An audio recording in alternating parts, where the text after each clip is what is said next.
नमस्कार, मी देवयानी वरसकर.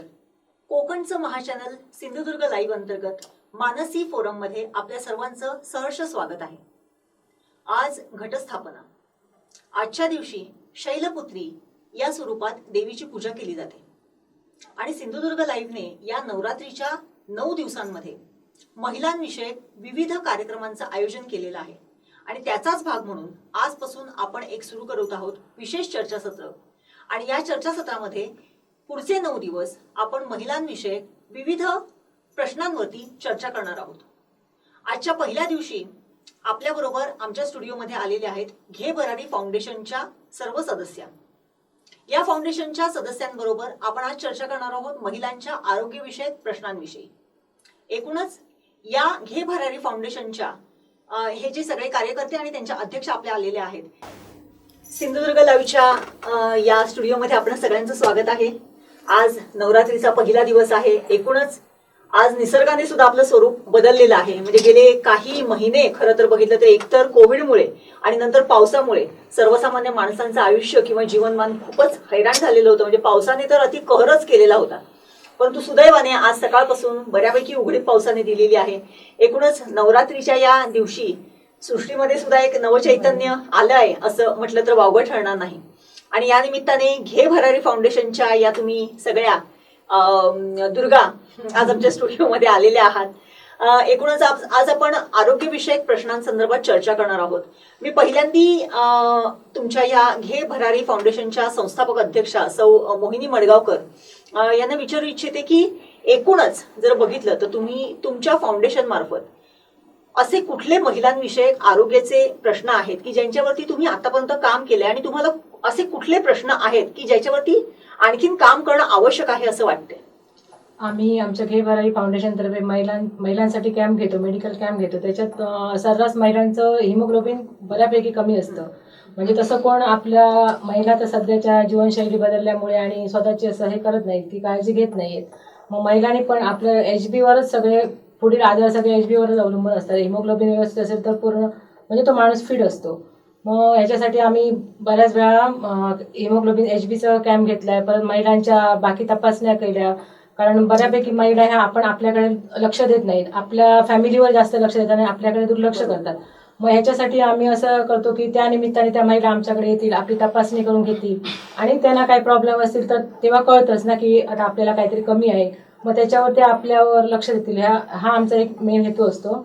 आणि तसं बघायला गेलं तर सध्या महिलांचं वजन वाढतं प्रमाण, ह्या वाढत्या वजनामुळे पण अनेक समस्या निर्माण होतात. तर महिला काय करतात की आपल्या फिटनेसकडे लक्ष देत नाही, त्या घरातच अडकून असतात किंवा बाकी त्यांची जीवनशैली बदललेली आहे. पहिल्या काळात कसं ते वाटणं असायचं ते आपण आता मिक्सरला लावतो, ते पहिले ते पाट्यावर वाटायचे. बाकी अनेक अशी कामं कष्टाची होती. पण आता ते सध्या सगळं बंद झालेलं असल्यामुळे आणि फास्ट फूडचं सध्या प्रमाण वाढत असल्यामुळे महिलांचं वजन वाढते. त्या वजनातनं त्यांचं म्हणजे धाप लागणे, ढोपरांची पण बऱ्यापैकी महिलांची समस्या असते. मग ह्याच्यासाठी महिलांनी आपल्या आरोग्याकडे लक्ष द्यावं असं मी हे करते. आणि आम्ही शक्यतो महिलांच्या बाबतीतच म्हणजे असे कॅम्प वगैरे घेत असतो घे भरारी फाउंडेशन तर्फे. बरोबर. मडगावकर मॅडम, आता आपण सांगितलं की एकूणच जर बघितलं तर स्त्रियांमध्ये हिमोग्लोबिनचा जो काही प्रॉब्लेम आहे तो आणि ओबेसिटी किंवा वाढतं वजन. एकीकडे महिला घराबाहेर पडलेली आहे, काम नोकरी धंदा करते, अनेक महिला ह्या नोकरीला जातात. त्या अनुषंगाने जर बघितलं तर बट नॅचरल आलं की या सगळ्या सुविधांचा त्यांनी वापर करायला परंतु त्याचबरोबर त्यांनी आपल्या आरोग्याकडे सुद्धा लक्ष देणं तितकंच आवश्यक आहे. जसं मडगावकर मॅडमनी सांगितलं की तुम्ही असे कॅम्प घेता किंवा हे करता, परंतु एकूणच आपल्याकडे जर बघितलं तर ग्रामीण भागापासून शहरी भागापर्यंत गेल्या कित्येक वर्षात आरोग्य विभागामार्फत हिमोग्लोबिनची चाचण्या म्हणा किंवा एकूणच महिलांविषयक आजार म्हणा याबाबत तसा बऱ्यापैकी म्हणजे असा बरे उपक्रम घेतले जातात. मग ते खालच्या पातळीपर्यंत किंवा या महिलांपर्यंत पोहोचत नाही असं तुम्हाला वाटते का? ग्रामीण भागातल्या सर्वसामान्य महिलांपर्यंत हे उपक्रम पोहोचत नाही असं वाटतं का? खरी गरज ग्रामीण भागापेक्षा शहरी भागातल्याच बायकांना आहे. कारण कसं आहे, आपल्या शरीरातले कॅल्शियम हिमोग्लोबिनचं जे प्रमाण आहे ते ग्रामीण भागातल्या बायका त्याचा भाकरी किंवा हिरव्या पालेभाज्या खाऊन त्या वाढवू तरी शकतात. पण शहरी बायका ह्या त्या गोष्टीकडे जास्त दुर्लक्ष करतात. आणि शहरी बायकांना काय होतं की रोजच्या हालाकीच्या जीवनात ते भाकरी भाजी याचं जास्त विचारच करत नाही. आपल्या मुलांना सुद्धा ग्रामीण भागातल्या बायका या भाकरीची किंवा इतर ह्या सगळ्या म्हणजे घरात पिकवलेलं त्यांच्या शेतात पिकवलेलं अन्नाचा ते वापर करतात. आणि शहरी भागातल्या बायका असतात ना ह्या कायम विकतचं अन्न घेतात. म्हणजे ते कसले खतं वगैरे घेऊन त्याचा वापर केलेला असतो. त्यामुळे शहरी भागातल्या बायकांना ग्रामीण भागात जाण्यापेक्षा जास्त शहरी भागातल्याच बायकांना सांगितलं पाहिजे. आणि शहरी भागातल्या बायका मुलांबरोबर फास्ट फूडकडे जास्त वळतात. ग्रामीण भागातल्या बायका कशा असतात ज्या घरात बनवलेलंच खातात किंवा घरात जे असेल ते पेज वगैरे खाऊन अगोदर म्हणजे लहानपणी आपल्याला पेज वगैरे सुद्धा दिली जायची. त्या आम्ही खरंच म्हणजे व्यवस्थित होतं. पण आता पेजचं किती वर्ष हद्दपार झालेली आहे. त्यामुळे जास्त गरज ही शहरी बायकांनाच जास्त आहे. आता ग्रामीण भाग म्हटला तर जो गरीब आहे ज्याला खरोखरच चौरस आहार भेटत नाही म्हणजे भाज्या वगैरे सुद्धा चांगल्या अशा भेटत नाही त्यांच्याबरोबर हिमोग्लोबिनच्या गोळ्या कॅल्शियम ह्याची जास्त हे करून त्यांना काय म्हणतात ते सरकारतर्फे कुठल्या योजना आहेत काय त्यातर्फे आपण हे करून देऊ शकतो. आणि दुसरा विषय कसा आहे आमचा आता हा घे भरारी आहे ना हा 2000 म्हणजे आताच 18 सालात झालेला म्हणजे 2 वर्षच झालेले. त्यात हे वर्ष आमचं असंच फुकट गेलं. आणि सगळ्यात महत्त्वाचं म्हणजे आम्ही ह्या सगळ्या बायका आहोत ना ह्या हाऊसवाईफ आहोत. असं नाही की कोण बाबा हे आहोत. आमच्या घरातला वेळ काढून आम्ही आमचा जो वेळ आहे तो आम्ही या बायकांना देतो. आम्ही हे भरारी तर्फे हिमोग्लोबिनचा वगैरे कॅम्प घेतलेला पण ते शहरातच घेतले कारण शहरी आणि गोळ्यांचं वाटप वगैरे पण केलेलं. पण ह्या शहरी भागातच जास्त त्याची गरज आहे असं मला वाटतं. कारण ग्रामीण भागातल्या बायकांना कसं माहिती असतं जात्या बित्याचा ते वापर तरी करतात. आपल्याला फॅशन म्हणा किंवा काय म्हणा हे सगळ्या गोष्टी आपण आता ढकलून म्हणजे वापरच करत नाही कुठल्या गोष्टीचा. त्यामुळे शहरी भागातल्या बायकांना सुद्धा तेवढीच गरज आहे हिमोग्लोबिनची. बरोबर नक्कीच रेडीज मॅडम तुम्ही बरोबर सांगितले की ग्रामीण भागापेक्षा शहरी भागातल्या महिलांना या सगळ्या गोष्टींची जास्ती आवश्यकता आहे. तसं बघितलं तर शहरी भागातला जो महिला वर्ग आहे तो थोडासा सुशिक्षित असतो शिकलेला असतो म्हणजे किमान 12वी तरी झालेला शहरी भागातला आपल्याकडचा महिला वर्ग आहे. परंतु तरीही त्यांच्यामध्ये म्हणजे त्या दररोज टीव्ही बघत असतात. आता तर व्हॉट्सअपचं जग तर सगळ्यांनाच खुलं आहे. व्हॉट्सअपवरती म्हणजे व्हॉट्सअप गुरु सुद्धा एक वेगळं एक आता क्रायटेरिया केला तर वावगं म्हटलं तर म्हणजे वावगं ठरणार नाही. एकूणच व्हॉट्सअपवरती ज्या काही टिप्स येत असतात किंवा हे करा तुम्ही असं खा किंवा हे करा या पद्धतीने खा किंवा तुमचा हा डाएट चार्ट अशा पद्धतीने ठेवा. मडगावकर मॅडम तुम्ही काय सांगाल एकूणच व्हॉट्सअपवरती हा जे काय दिन बदिन म्हणजे दररोज काहीतरी वेगवेगळं येत असते ते त्या महिला आपल्याबरोबर आपल्या कुटुंबावरती सुद्धा ट्राय करत असतात की ते पदार्थ करणं मग ते चांगले असो वाईट असो कितपत योग्य आहे व्हॉट्सअपचा यूज करून आपल्यावरती आणि आपल्या कुटुंबावरती ह्या डाएटचं जबरदस्ती करणं. कारण आपण गेल्या काही वर्षामध्ये बघितलं म्हणजे दीक्षित आणि दिवेकर हा तर एक फार मोठा हे झालेला होता. म्हणजे दीक्षित डाएट म्हणजे ते डाएट हे करायचं की दिवेकर काही दीक्षितचे फॅन होते काही दिवेकरांचे फॅन होते. परंतु खरंच आपल्या या सराउंडिंगला आपल्या इथल्या कोकणातल्या निसर्गाला अनुसरून कशा पद्धतीचं डाएट इथल्या महिलांनी असायला पाहिजे आणि त्याच्यामध्ये व्हॉट्सअपवरती येणाऱ्या टिप्सचा त्यांनी किती त्याचा वापर करायला पाहिजे काय सांगा तुम्ही. जेवढी गरज आहे तेवढंच घेतलं पाहिजे. त्याच्यात थोडंफार आपल्याला माहिती म्हणजे आपल्याला हवं तेवढं घ्यायचं नाहीतर ते घ्यायचं नाही. कारण काय सगळंच आपल्याला अनुसरून नसतं व्हॉट्सअपचं टिप्स सगळे. बरोबर आहे. मोहिनी मॅडम जसं त्या म्हणाल्या की सगळ्याच गोष्टी काही व्हॉट्सअपला धरून नसतात.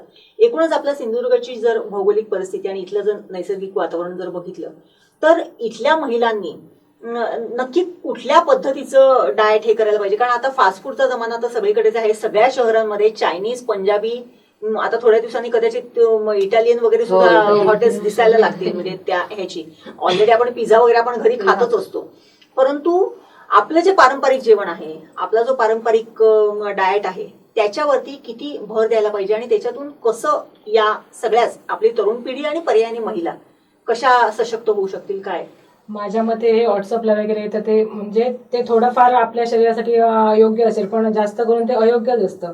पण आता सध्या डाएट म्हणजे आपण जे जुन्या काळात जे आपलं खाणं होतं तेच परत येणं महत्वाचं आहे. आता सध्या योगामध्ये पण ते सांगितलेलं आहे की जो पहिला आहार होता म्हणजे 9 वाजता नाश्ता, दुपारी टायमिंगला जेवणं, 12ला जेवणं, संध्याकाळी 8च्या आतच सगळं खाणं, म्हणजे आपण जे काही खाऊ ते 8च्या आतच खायचं.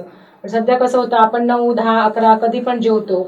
आपलं कुठचंही असं टाइम नसतं की कुठचं खाण्याचं टायमिंग नसतं. त्याच्यामुळे हे सगळं शेड्यूल बदलल्यामुळे हे आरोग्याच्या जास्त तक्रारी येतात. मग हे आपलं खाणं जर टायमिंगमध्ये असेल आणि त्याशिवाय आपल्याला असं कसं आहार घ्यायचाच पण त्यापेक्षा व्यायाम वगैरे योगा चालणं हे जर ठेवलं तर आरोग्याच्या समस्या बहुतांश नष्ट होतीलच असं मला वाटतं. आणि संध्याकाळचं म्हणजे शक्यतो भाकरी खाणं, आपलं पंचधान्य म्हणून येतं सगळ्या ज्या ज्वारी, बाजरी, तांदूळ, नाचणी याचं पंचधान्य येतं, त्याची जर भाकरी आणि भाजी संध्याकाळी हा जर आहार केला, राईस फक्त दुपारी खाल्ला, नाश्ता भरपेट खाल्ला तर शक्यतो आपल्या ह्या तक्रारी हे होतील, कमी होतील आजाराच्या. हे आम्हाला योगात पण सांगितलेलं आहे की तुमचं आहारावर सगळं शरीराचं आपली शरीराची जी रचना असते ती फक्त आहारावर असते. व्यायाम आणि आहार हा जर प्रत्येकाने पाळला तर कुठचाही आजार म्हणजे शक्यतो होणार नाही असं मला वाटतं. जसं तुम्ही सांगितलं मगाशी की हिमोग्लोबिनच्या साठी कॅम्प घेतलेत किंवा इतर हे घेतलेत, तसं तुम्ही आरोग्य महिलांचं राखण्यासाठी हे जे काही एक्सरसाइज आहेत म्हणा, मग योगा म्हणा किंवा चालणं म्हणा, याच्यासाठी काय प्रयत्न केले? आम्ही योगाचे पण असे कॅम्प घेतो. परत सूर्यनमस्कार डे असताना आम्ही सूर्यनमस्कारचा पण कॅम्प घेतलेला. त्याच्यात बऱ्यापैकी महिला आलेल्या, त्यांना आम्ही सूर्यनमस्कारचं महत्त्व पटवून दिलेलं. सूर्यनमस्कार जेव्हा घालतो तेव्हा आपला पूर्ण सर्वांग व्यायाम होतो, म्हणजे वेगळा व्यायाम करायची गरज नाही. मग घरात प्रत्येक महिलांनी सूर्यनमस्कार जरी केला तरी तिला आणि कुठचा व्यायाम करायची गरज नाही. त्याचे पण फायदे आम्ही महिलांना पटवून वगैरे दिला आमच्या कॅम्पमधनं. प्रत्येक गोष्टी महिलांसाठी आम्ही जास्तीत जास्त कार्यक्रम घेतो, म्हणजे त्यांना पटवून पण देतो. यावर्षी जवळजवळ 101 सूर्यनमस्कार अशी स्पर्धा ठेवली होती आम्ही त्यावेळेला, आणि जवळजवळ 101 सूर्यनमस्कार बऱ्यापैकी सगळ्या महिलांनी पूर्ण केले. वा, 101 सूर्यनमस्कार घालणं साधी गोष्ट नाही. नक्कीच म्हणजे आपण 5-7 घरी हो, घालायला गेलं घातलं तरी आपल्याला थकायला थकायला होते. 100 आणि ते स्टेप बाय स्टेप वाढवल्यानंतर महिलांना पण सवय होते आणि ते आपल्या शरीरासाठी पण मग याची तुम्ही चांगलं. कंटिन्युटी ठेवलेली आहे का, म्हणजे तुमच्या फाउंडेशन मार्फत, की बाबा दररोज एका ठराविक वेळेला, की आता कोविडचा सीझन म्हणजे काळ होता त्यामुळे ठीक आहे, परंतु आता आमचा हे भरारी ग्रुप आहे ना, त्यात ह्या योग शिकवतो. मी योगा ट्रेनरच आहे. त्यामुळे त्या व्हिडिओ छोटे छोटे करून पाठवत असतात. त्याच्या मार्फत म्हणजे सगळ्यांना म्हणजे जात असतं की कसं हे करायचंय काय. परत झुंबा पण क्लासेस त्या घेत असतात. त्यामुळे ज्यांच्याकडे म्हणजे व्हॉट्सअप आणि हे आहे ते शक्यतो बघतात, तर कोण कितपत करतंय माहिती नाही. आणि सध्या काय झालंय, कोविडमुळे सगळे असं ग्रुप वगैरे एकत्र येऊ शकत नाही. त्यामुळे हे वर्ष आमचं म्हणजे पूर्ण असं गेलेलं आहे. बरोबर. जेव्हा आपण आहार आणि आरोग्य याचा जेव्हा विचार करतो तेव्हा रेड्डी मॅडम, मी तुम्हाला असं विचारेन की आपल्याकडे नवान्न पौर्णिमा साजरी केली जाते, म्हणजे जी 9 प्रकारचं वेगवेगळं हे असते. आणि नवरात्रीमध्ये सुद्धा दररोज जो देवीला सुद्धा जो काही नैवेद्य दाखवला जातो तो वेगवेगळ्या पक्वान्नाचा असतो. याचा रिलेव्हन्स जर आताच्या युगाशी आपण जर घालायला गेलं तर तुम्ही कसा घालाल? म्हणजे शरद ऋतू सुरू झालेला आहे, थोडस ऑक्टोबर हीट आणि ही असते, म्हणजे तेव्हा त्यांनी फार आपल्या जी जुनी पुराण माणसं होती त्यांनी फार विचार करून हे सगळा जो पॅटर्न आहे जेवणाचा किंवा खाण्याचा तो ठेवलेला आहे. मग नवरात्रातले वेगवेगळे दररोजचे पदार्थ आणि शरदाचं सुरू झालेलं कालावधी, पुढे थंडीची चाहूल लागणार आहे, आता थोडंसं गरम सुद्धा आहे, तर या दृष्टीने हा आहाराचा रिलेव्हन्स आजच्या युगाशी कसा घालाल, काय सांगाल?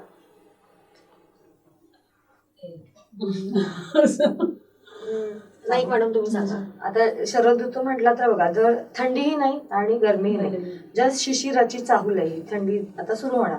मग थंडीच्या दिवसात आपण मोस्टली जो वर्षभर विचार करतो ना, बाबा मी काय खाऊ किंवा ह्याने माझं वजन वाढेल किंवा हा असा ऋतू आहे आता इथून पुढचा जी थंडी पडेल, हा असा ऋतू आहे की तुम्ही वाटेल ते म्हणजे हवं तसं खाऊ शकता.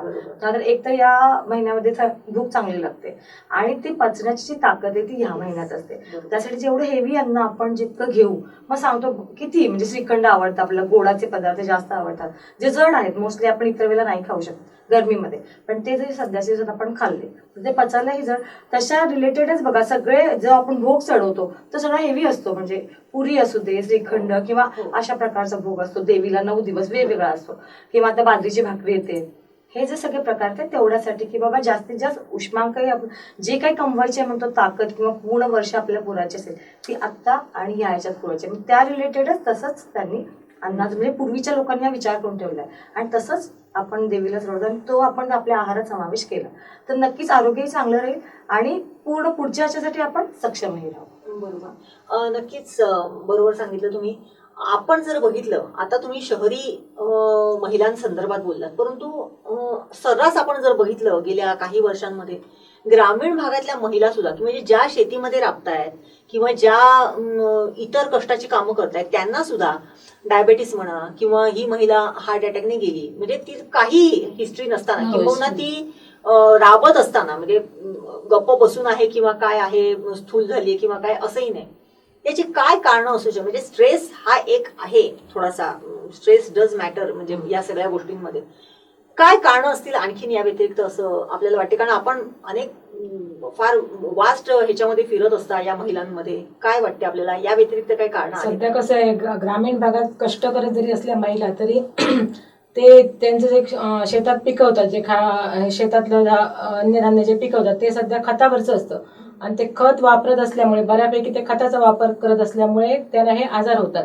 बाकी त्यांचे कष्टाची त्यांना सवय असते, ते कष्टच करत असतात. गावातली लोक अशी म्हणजे कोण आरामात टीव्ही बघते, कोण मोबाईलमध्ये असतं, असं नसतं. मोबाईलमध्ये राहायला त्यांना नेट पण तिथे प्रॉब्लेम असतो. म्हणजे ते कसे त्यांचं राहणीमान सगळं कामात असतं तरी पण त्यांना हे आजार होतात. त्याचं कारण म्हणजे खतावरचं आपलं सगळं जे पिकवतात ते खतावर पिकवतात. त्याच्यामुळे मला असं वाटतं की म्हणजे ग्रामीण भागात पण ते जे शेणखत वगैरे असतं किंवा जे ह्याचं खत तयार करावं त्यापासून शेतीत वापरावं, ते खताचं प्रमाण कमी करावं, मग हे आजार शक्यतो कमी होतील.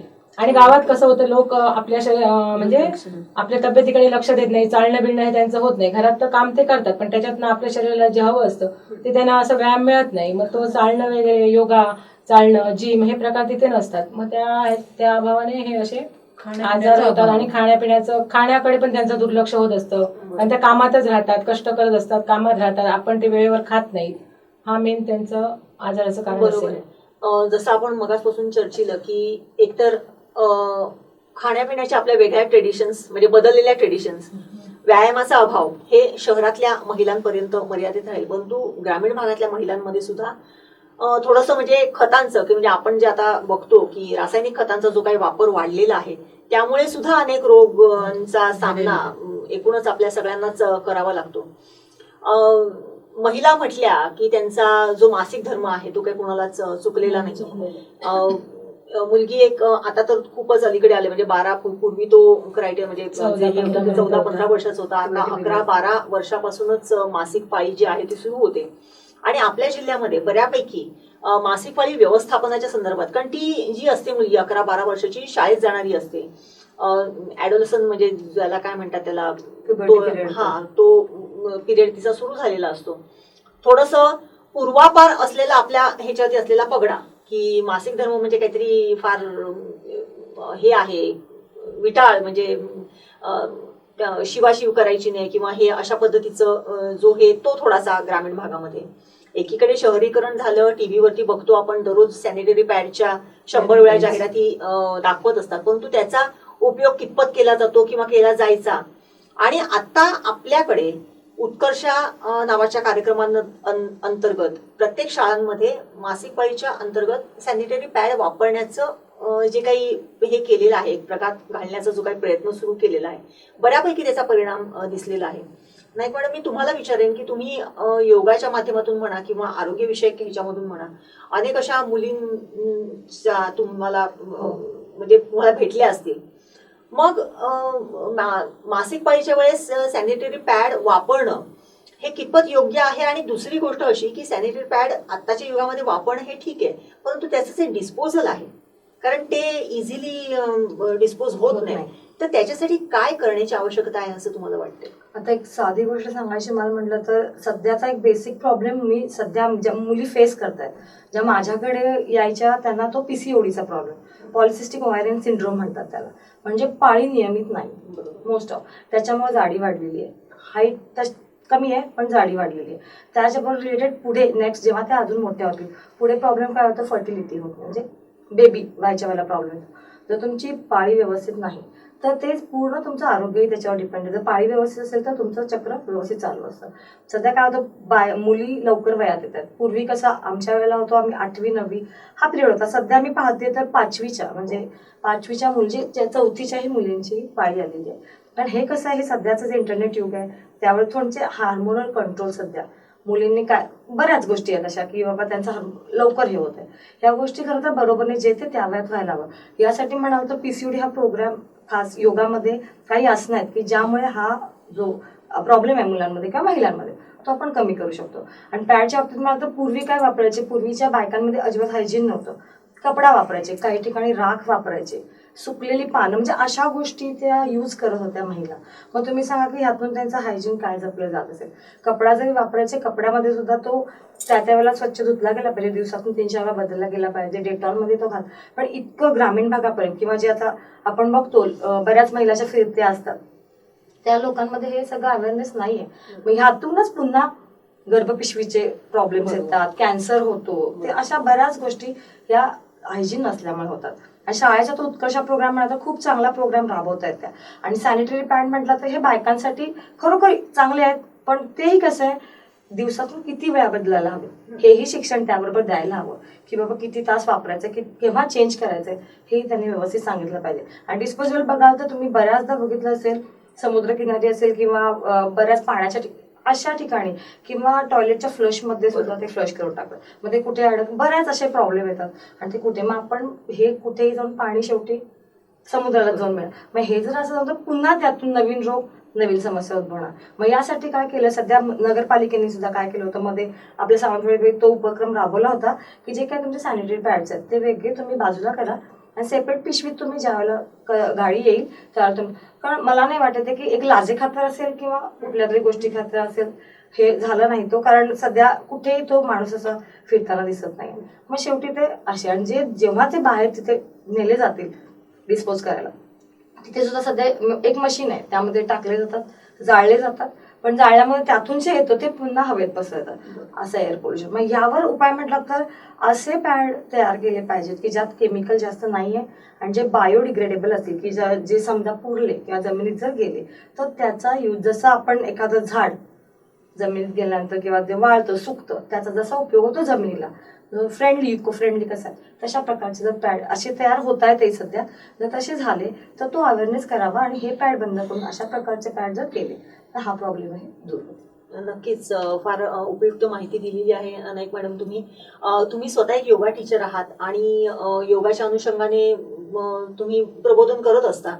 एकूणच महिलांचं सध्याचं जे काही हे आहे आहार आणि विहार या दृष्टिकोनातून जर बघितलं तर जाता जाता काय सांगाल सिंधुदुर्गातल्या जिल्ह्यातल्या महिलांना तुम्ही? आहार आणि विहार म्हणाल तर बघा, जसं जिथे राहतो तो आहार योग्य. आता आता इथे मी कोल्हापूरची आहे, आता इथे हे माझं सासर, पण इथला आणि तिथल्या आहारामध्ये खूप फरक आहे. जेवणाच्या पद्धती असू देत, खाण्याच्या पद्धती असू. आता बऱ्याचदा लोकांनी सांगितलं भात बंद करा. मी तर सांगेन की जे कोकणातले पक्के आहेत ह्यांनी भात बंद करायचाच नाही, कारण या क्लायमेटला भात खाल्लाच पाहिजे खरं तर. पण तो काय आहे की कमी प्रमाणात. काय झालंय, पूर्वी लोक कष्ट तेवढे करायचे त्यामुळे पोट असं सुटलेलं नव्हतं पूर्वीच्या लोकांचं असेल बायकांचं, कारण तेवढे कष्ट करायचे, शेतात राबायचे, त्यामुळे ते भरून निघायचं, बरोबर तेवढी भूकही लागायची आणि ते खाणं बरोबर आहे. सध्या काय झालंय, बायकांना खूप आराम झालाय, जी ती वस्तू त्यांना तयार मिळते.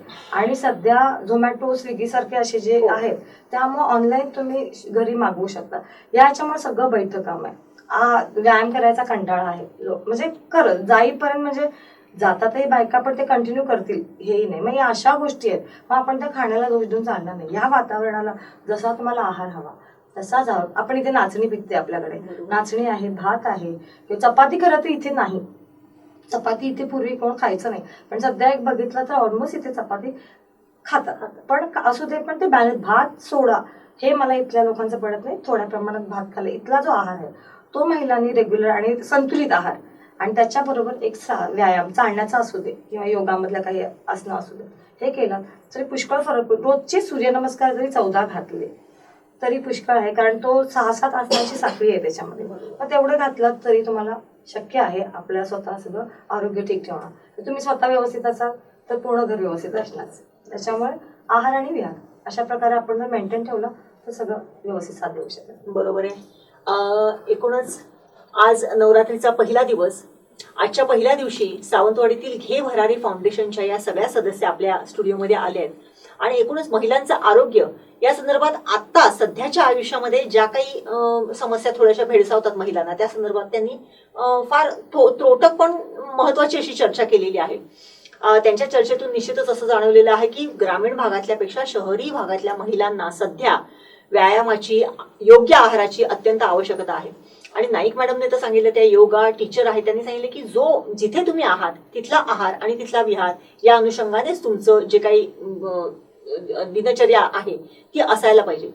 खरंच आहे, एकूण जर बघितलं तर आपल्या कोकणामध्ये भात हा जो काही खाल्ला जातो, आज डायबेटीसचं कारण सांगून अजिबात भात खाऊ नका असं सांगून मन मारून राहणाऱ्या सुद्धा अनेक बायका आहेत. तर आज तुमच्यासाठी एक चांगली बातमी आहे की त्यांनी सांगितले की निश्चितच तुम्ही भात खा, परंतु त्याचबरोबर चालण्याचा व्यायाम सुद्धा ठेवा, हे सुद्धा त्यांनी पुढे सांगितले, हे तुम्ही विसरू नका. निश्चितच यांनी ज्या काही सांगितलेल्या आहेत, या महिला ज्या आहेत, या पाचही महिला ज्या आहेत या समाजामध्ये वावरत असतात. अनेक महिलांबरोबर त्यांचा संबंध येत असतो आणि त्यामुळे त्यांच्या बोलण्यातून, त्यांच्या चर्चेमधून त्यांना अनेक वेगवेगळ्या त्यांना काय समस्या आहेत यांची जाण त्यांना होत असते.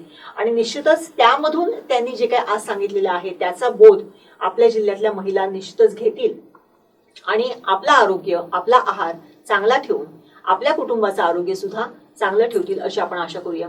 एकूणच आमच्या ह्या जागर नारी शक्तीचा या मानसी फोरम अंतर्गत असलेल्या कार्यक्रमात आपण सगळ्याजणी आलात आणि फार चांगलं, छोट्याच कालावधीत पण फार चांगलं असं मार्गदर्शन केलं. त्याबद्दल संपूर्ण सिंधुदुर्ग लाईव्ह परिवारातर्फे तुमचे सगळ्यांचे धन्यवाद.